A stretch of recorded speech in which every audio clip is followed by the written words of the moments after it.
Hey everybody, today I'm going to be talking about my top 5 favorite horror films.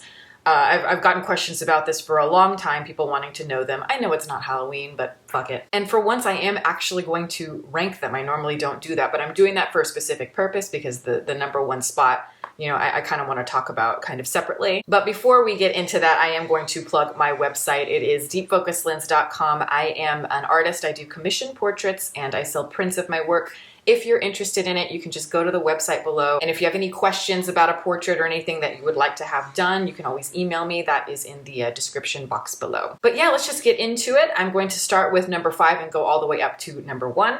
So number 5 is The Shining, directed by Stanley Kubrick. And I'm actually kind of surprised that this film made it onto this list.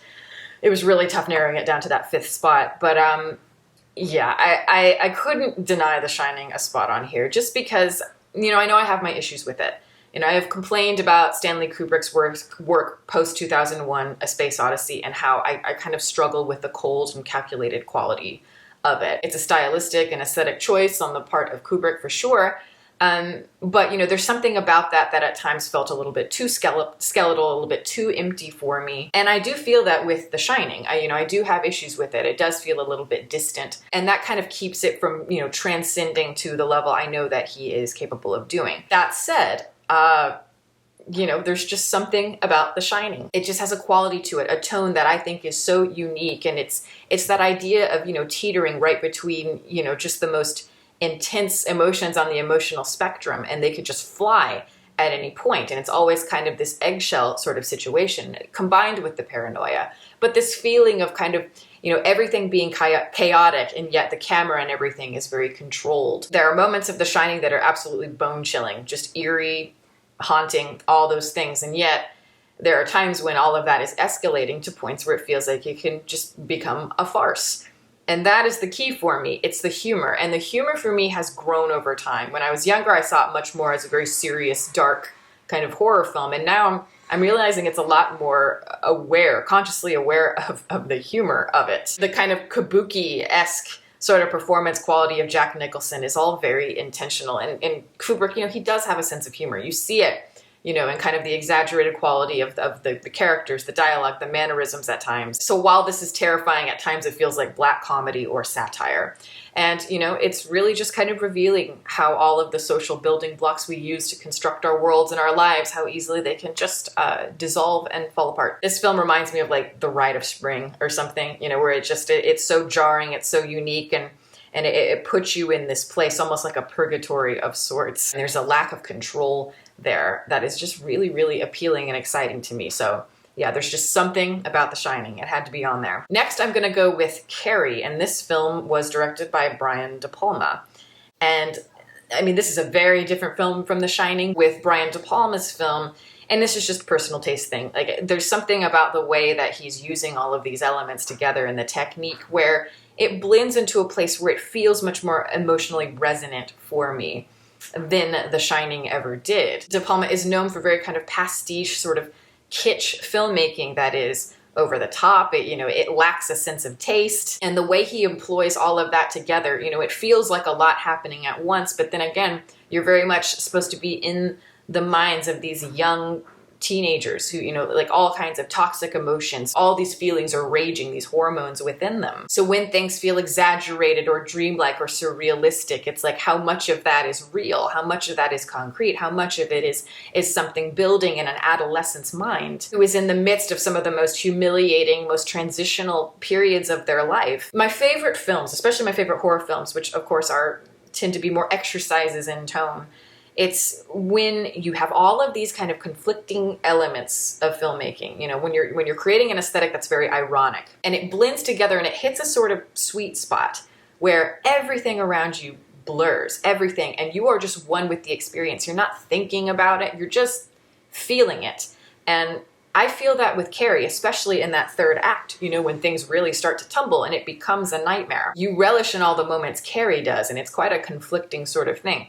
Sissy Spacek is just brilliant in this film, and I think no one could play the character of Carrie, but her. The opening, I think, is one of the great openings in the history of horror films. To me, there's nothing scarier than, you know, like the feeling of being an adolescent, and the things that happen in this movie, to me, I think are a lot scarier than, you know, like haunted house sort of stuff. Next, I am going to go with Rosemary's Baby, directed by Roman Polanski, one of the great classics. And this is another one where tone is so crucial to the film, though in a very, very different way than The Shining and Carrie. This is the kind of film where when I watch it, it feels like I am alone in an old house.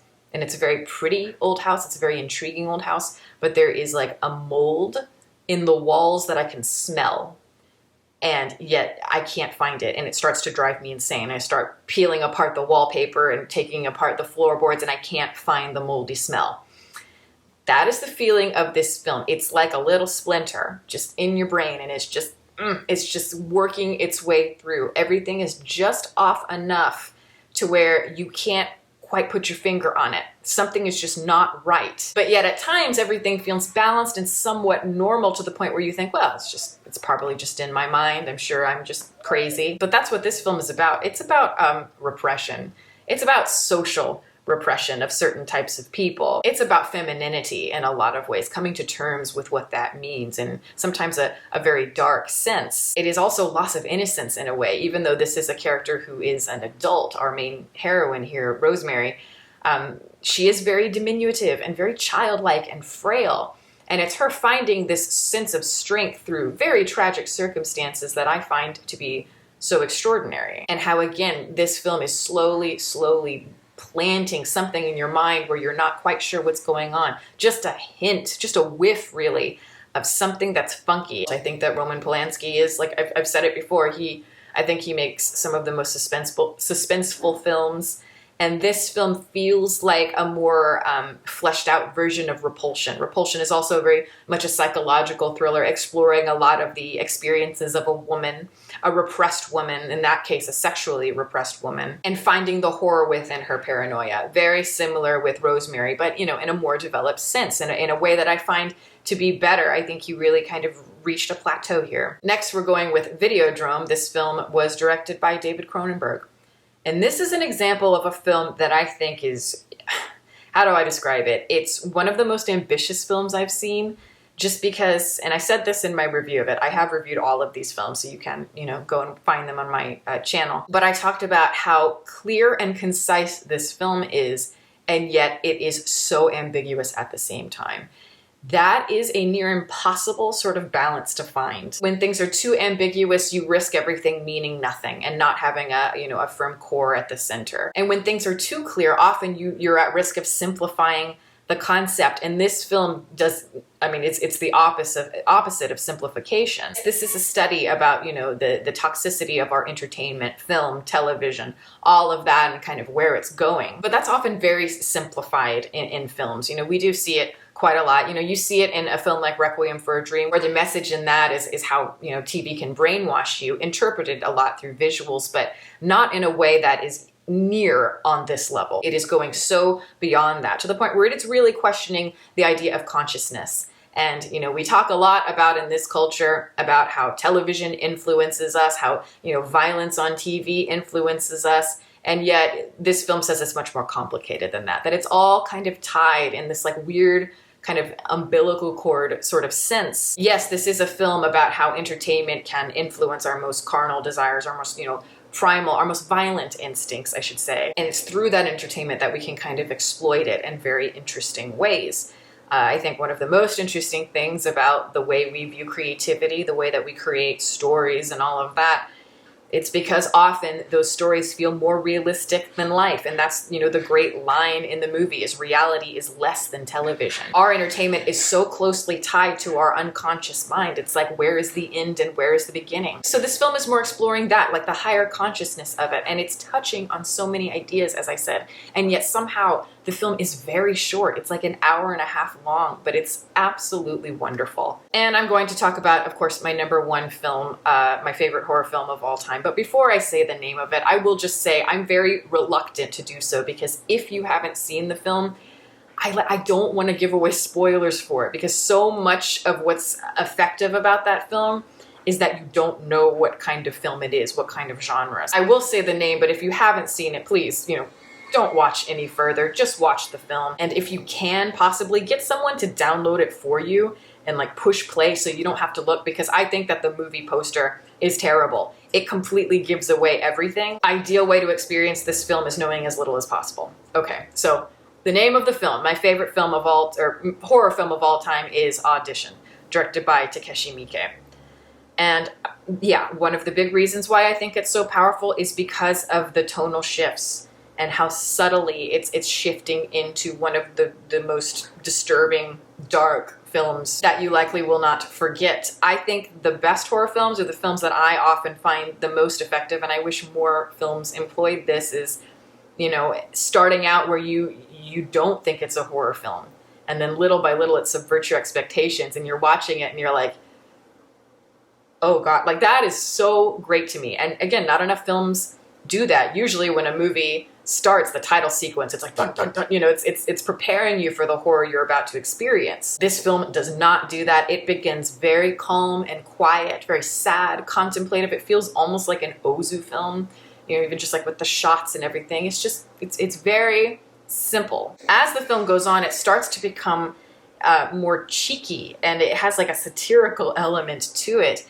And it feels very wrong. It feels very twisted because of what's happening in the film. Of course, this film is about relationships, but in a very, very complex sense. It's about the traditions of marriage and how men and women see each other. How a lot of these social implications have shaped the way that we think we're supposed to view a person, and how things are shifting in the modern era in terms of dating apps that we have now. Of course, this film came out in the 90s, but when you watch it, you're like, wow, this is like the early stages of like OkCupid or Tinder. How people wish to be perceived and how they cover up who they really are can be a very, very tragic thing. And it's certainly the case in this film with the couple at the center of it. A man who, thinks he has good intentions. He seems like a perfectly, fine human being. He sees the other person in this way based on, the traditions of his past, where she has been tragically hurt in her past in a way that, of course, is something that you can't plan for. And because of that, she has twisted into something that is unrecognizable. And it slowly becomes this haunting, sort of surrealistic experience where you're not sure what is real and what is not. All of these Freudian sorts of symbols are coming to the surface, and it's really